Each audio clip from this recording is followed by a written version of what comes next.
Informales cuando es momento de poner el foco en Nicaragua. Sí, vamos a hablar de Nicaragua, vamos a hablar, ahora recién entrevistamos a Sanguinetti. Cuando asumió Julio María Sanguinetti en 1985 hubo era el regreso a la democracia. Ya alguna vez he hablado de esto, fue una gran fiesta enorme, nos visitaron una cantidad de personalidades del mundo, no sé, bueno, recuerdo a Felipe González, pero también una cantidad bueno, Alfonsín, por supuesto, en fin, era realmente un evento de trascendencia, que a su vez tenía muchos artistas. Estuvo Charly García, estuvo Silvio Rodríguez, estuvieron los Abuelos de la Nada, en fin, José Luis Perales, era de muy amplio, también muy diverso en cuanto el espectro. Sí, el espectro artístico, ¿no? Y Montevideo era una fiesta, y uno de los que vino fue Daniel Ortega, el presidente de Nicaragua, que en aquel momento era visto como era alguien muy joven, que había ganado una revolución y que prometía que Nicaragua iba a ser una democracia revolucionaria en alguna manera, pero que iba a contemplar a los postergados. Había sacado la dictadura de Somoza, una dictadura sangrienta, y todos lo mirábamos con mucha expectativa. De una conferencia de prensa en la Intendencia de Montevideo, Ortega, yo estaba como fotógrafo, hacía mi primer trabajo periodístico y era fotógrafo. Fue una de las conferencias de prensa con más despliegue de gente. Estaba repleta la sala azul de la Intendencia, la más grande, de público y de prensa, por lo que generaba aquel Ortega joven. Y no me aguanté y era difícil preguntar, porque eran muchísimos periodistas. Y yo estaba solo como fotógrafo. Y hice una pregunta que era... porque había censura de prensa en Nicaragua en aquel momento. Dije, bueno, Nicaragua ha sacado una dictadura feroz de arriba. ¿Cuándo esta nueva democracia va a tener una libertad de prensa total? Y Ortega respondió, cuando nos dejen de agredir del exterior, cuando Estados Unidos deje de financiar la contra, cuando seamos un país que no sea agredido, vamos a poder tener libertad de prensa, que es mi máxima ambición, algo así. Eso motivó en mí una respuesta que me pareció razonable. Atrás mío escuché a alguien que decía, ya están los fachos preguntando, digamos, ¿no? Y Mónica Baltodano era ministra de Nicaragua y estaba presente en esa conferencia de prensa. Bienvenida. En aquel momento era ministra de Daniel Ortega, del nuevo gobierno nicaragüense. Hoy es una enemiga política, Daniel Ortega, declarada apátrida, expulsada de Nicaragua.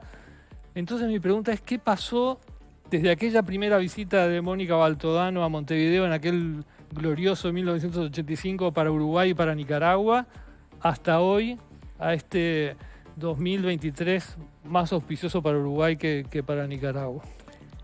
Bueno, efectivamente agradezco esta oportunidad de estar en Desayunos Informales, y efectivamente tuve la dicha de formar parte de esa delegación oficial y tomar contacto con la alegría del pueblo uruguayo que estaba celebrando el retorno a la democracia. E incluso estuve en una cooperativa, en uno de los barrios de acá de Montevideo.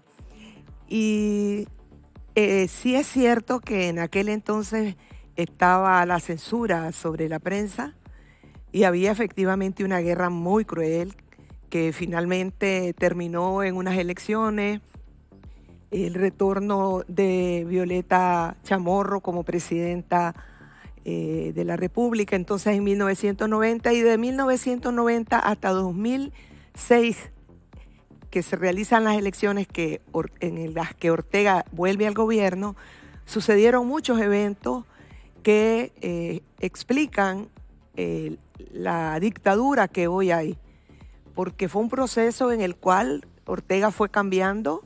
Algunos dicen que tal vez no cambió, sino que ya era y no se había revelado, pero el asunto es que de un dirigente revolucionario y de una propuesta de transformación política, económica y social que se confrontaba con la dictadura que habíamos tenido y sufrido durante 40 años, Ortega resultó en otro dictador, porque al día de hoy la prensa no solo está censurada, tenemos varios años de que todos los medios de comunicación no solo han sido censurados, sino confiscados. se tomaron militarmente la prensa, que tiene casi 100 años de existencia, y reinstalaron cualquier otra institución ahí, al igual que 100% Noticias, al igual que Confidencial, y no existe en Nicaragua un solo medio de comunicación independiente.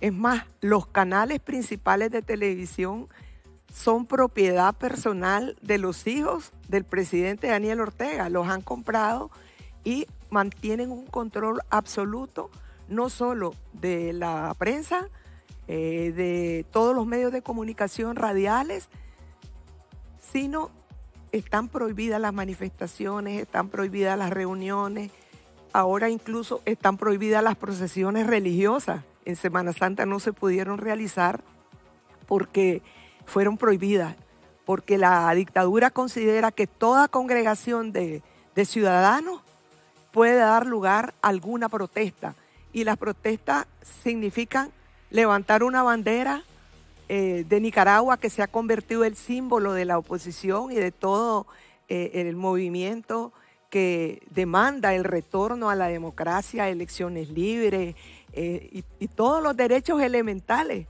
de ciudadanía. Entonces, hay un giro evidentemente muy grande, y toda aquella belleza y esperanza que levantó aquella revolución llevada a cabo por millares de jóvenes portadores de grandes ideales y de grandes propuestas, ha sido completamente traicionado y al día de hoy convertido en uno de los regímenes más crueles que nosotros hemos identificado en América Latina. Estamos sometidos a un régimen cruel que expulsa a los nicaragüenses, los destierra, y la expresión más elevada de esa brutalidad con que están operando es la supresión de la ciudadanía que hizo en febrero de 317 nicaragüenses que estamos desterrados, con nuestros bienes confiscados, nuestras pensiones de vejez suprimidas, los registros de nacionalidad, el registro civil eliminado, borrado, como que si nunca hubiéramos nacido en Nicaragua, que son expresiones de los extremos a los que se ha llegado en Nicaragua y que nosotros consideramos importante denunciar, pero a la vez de denunciar, pedir la solidaridad y pedir una toma de posesión, en particular de América Latina, sobre esto que está ocurriendo en Nicaragua. Usted fue comandante del Frente de Liberación Nacional, el Frente Sandinista de Liberación Nacional, peleó contra la dictadura de Somoza. ¿Esta es una dictadura igual a la de Somoza? ¿Se puede comparar? Sí, estuve 5 años clandestina. En aquel entonces el camino que se escogió fue el de la lucha armada, porque los caminos democráticos habían sido cerrados totalmente por Somoza.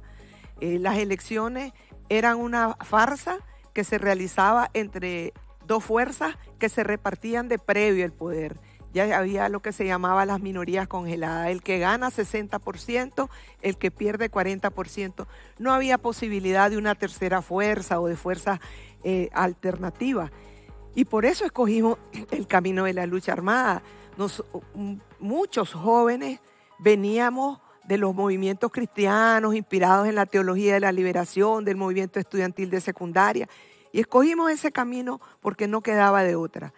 Y efectivamente al finalizar esa guerra y vencer al somocismo, Somoza se tuvo que ir un 17 de julio de 1979, solo fuimos 3 mujeres reconocidas como comandantes guerrilleras porque habíamos dirigido frentes de lucha y habíamos dirigido tropas. Una de ellas, Dora María Telles, otra su servidora. Dora María Telles acaba de ser expulsada a los Estados Unidos en ese avión en que mandaron 222 presos políticos. Era una de las heroínas de esa lucha contra Somoza. Y entonces lo que ha ocurrido es que Ortega se ha convertido en un dictador, pero en algunos comportamientos ha sido más radical y cruel que el propio Somoza. Yo comparo a Daniel con Somoza, pero en el periodo de tiempo similar. Es decir, no lo puedo comparar con Somoza después de 40 años de dictadura, porque 78 y 79 el pueblo se insurreccionó en momentos con las armas en la mano y Somoza mandó a bombardear las ciudades y cometió genocidio. Salió como un genocida que asesinó población civil, niños, gente que no tenía nada que ver con el conflicto, porque las bombas no distinguen, ¿no? Entonces, yo no puedo comparar a Daniel Ortega con Somoza del 78-79 porque no ha habido en Nicaragua ni insurrecciones, ni lucha armada. Tengo que compararlo con los primeros 16 años de Somoza, o sea, porque Ortega está cumpliendo este año 16 años.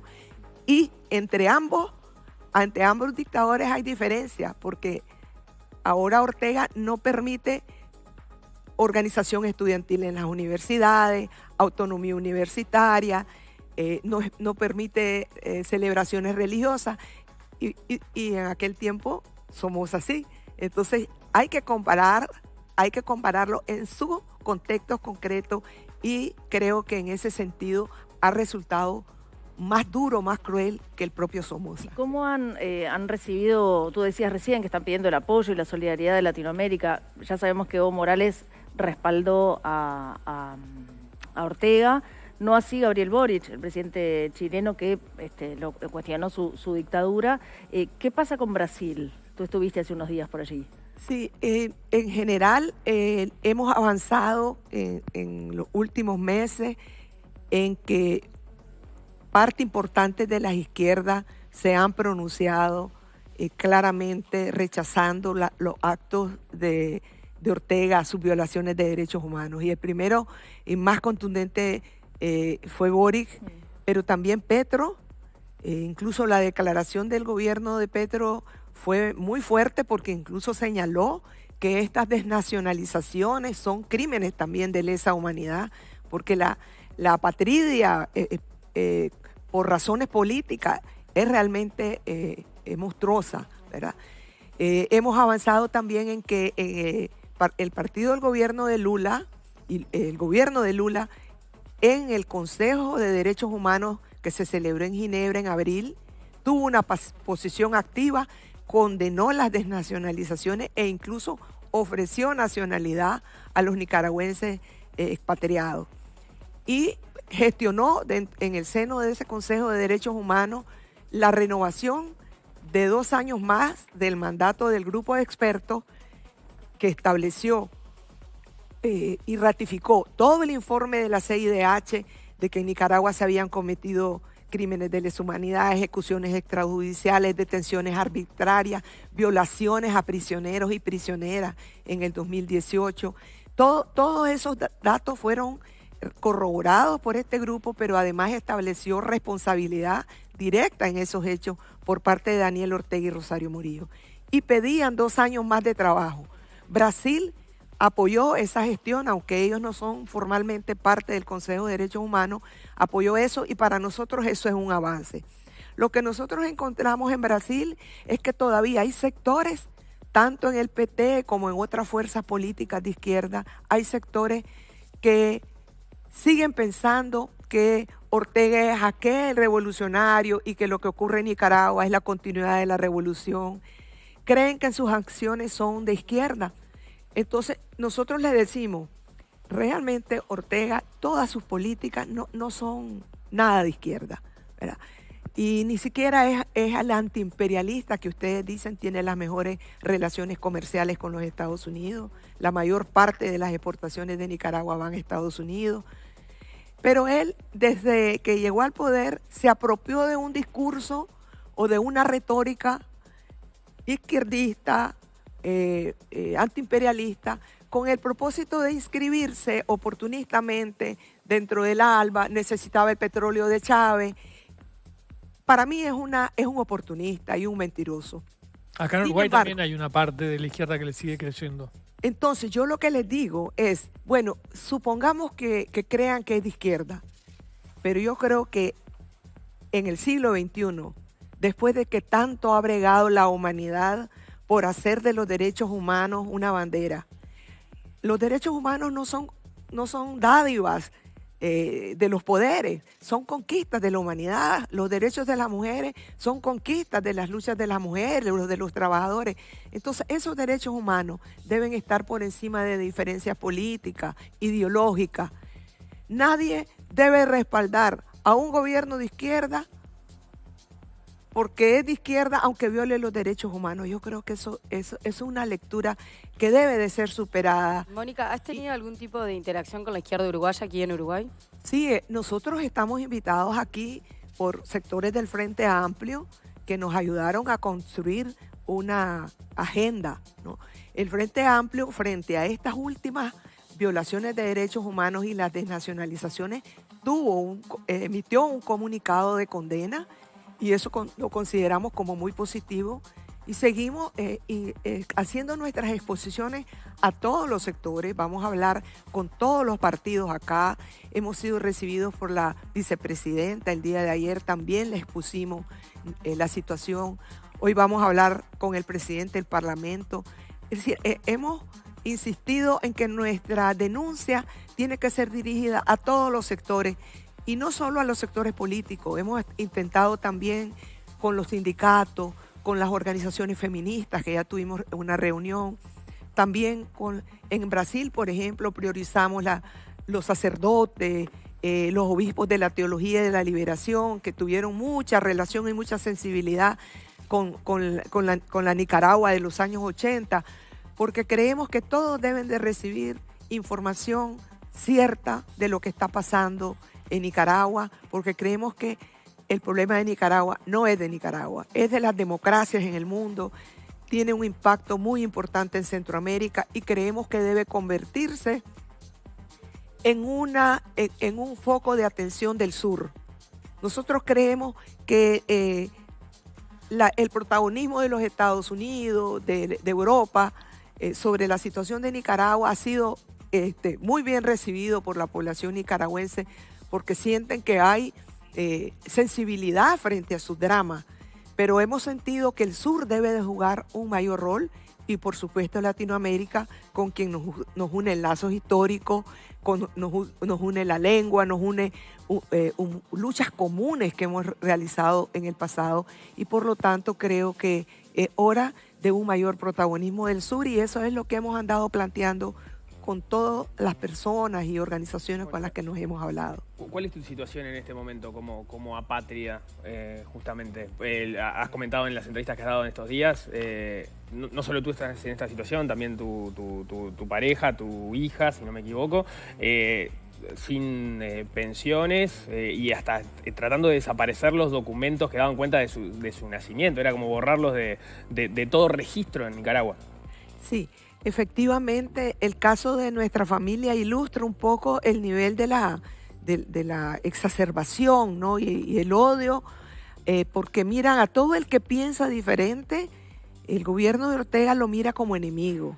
Y no hay una guerra, no, lo que es demandado democracia, es que hayan elecciones libres. Entonces, nosotros lo que hacemos es escribir, dar declaraciones. No andamos como anduvimos contra Somoza con el fusil en la mano. Mi esposo es jubilado de 77 años, yo soy jubilada, voy a cumplir 69, nos quitan la pensión, pero nos quitan también las viviendas en Nicaragua. Nosotros habíamos salido al exilio en el 2021 cuando capturaron a todos los candidatos a la presidencia. En ese año hubo elecciones, pero sin oposición porque todos los candidatos estaban presos. Entonces tuvimos que salir al exilio. Y obviamente al salir al exilio arrendas tu vivienda y con eso te permite más o menos vivir en una Costa Rica que tiene costos de la vida muy altos. Pero lo que hace Ortega es no solo nos quita la pensión, nos quita la vivienda, se apropia de ella y literalmente deja a la familia con ingreso cero. Y eso no solo nos ha pasado a nosotros, porque también además a una hija mía que está exiliada en México le quitaron también la nacionalidad, le borraron todas sus cotizaciones a la seguridad social, nos cancelaron las cuentas bancarias. las congelaron, las tarjetas de crédito, obviamente sin pasaporte. Cuando venimos acá a Uruguay tuvimos problemas porque andamos con un documento de viaje de refugiados. Tenemos condición de refugio en Costa Rica, pero estamos sin nacionalidad, ¿verdad? Costa Rica no nos ha ofrecido nacionalidad, entonces tenemos que buscar una nacionalidad que nos dé un verdadero pasaporte y no tener nada más un documento de viaje para poder realizar este tipo de tareas. Obviamente que la dictadura de Ortega lo que pretende es callarnos.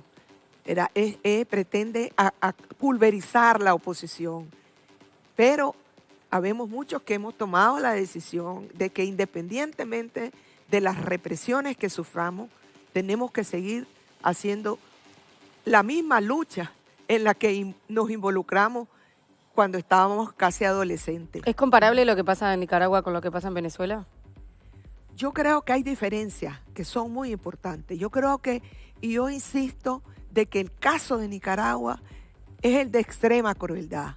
Incluso si uno lo compara con otras dictaduras de los años 60, 70, no ocurrió esto de 317 ciudadanos masivamente deportarlos. Por ejemplo, buena parte de los 222 eran jóvenes que no tienen familiares, que nunca no saben hablar inglés, que nunca habían estado incluso en Estados Unidos. ¿Pero usted no condena las violaciones a los derechos humanos en Venezuela o en Cuba? Claro que nosotros hemos condenado esas violaciones, pero hacemos una diferencia porque creemos que el caso de Nicaragua es de extrema crueldad. Además, Nicaragua tenía un compromiso de pluralismo político, economía mixta, no alineamiento. Era el proyecto con el que nosotros llegamos en 1979, tenía diferencias claras con el proyecto de Cuba, por ejemplo. Y para nosotros, todo lo que está pasando es una traición y es una aberración respecto al proyecto y al compromiso que nosotros habíamos asumido con el pueblo de Nicaragua. En 2008 le dieron aquí en Montevideo las llaves de Montevideo a Daniel Ortega, se la dio a la Intendencia de Montevideo, el intendente Ricardo Ehrlich. Cada tanto hay un movimiento que pide que se la saquen. ¿Usted querría que así fuera? Me parecería justo, ¿no?, que Daniel Ortega recibiera expresiones de repudio, porque ya no es el que la gente y los dirigentes de muchas fuerzas políticas creen que es. Se ha convertido en una perversión total de aquellos valores. Entonces me parecería muy correcto y muy justo, ¿verdad? Mónica Baltodano, mañana va a estar en el Paraninfo de la universidad exponiendo. Muchas gracias por habernos visitado. Muchísimas gracias. Gracias, Mucha Vale, suerte en la gracias. lucha por la democracia en Nicaragua. Gracias. Ahora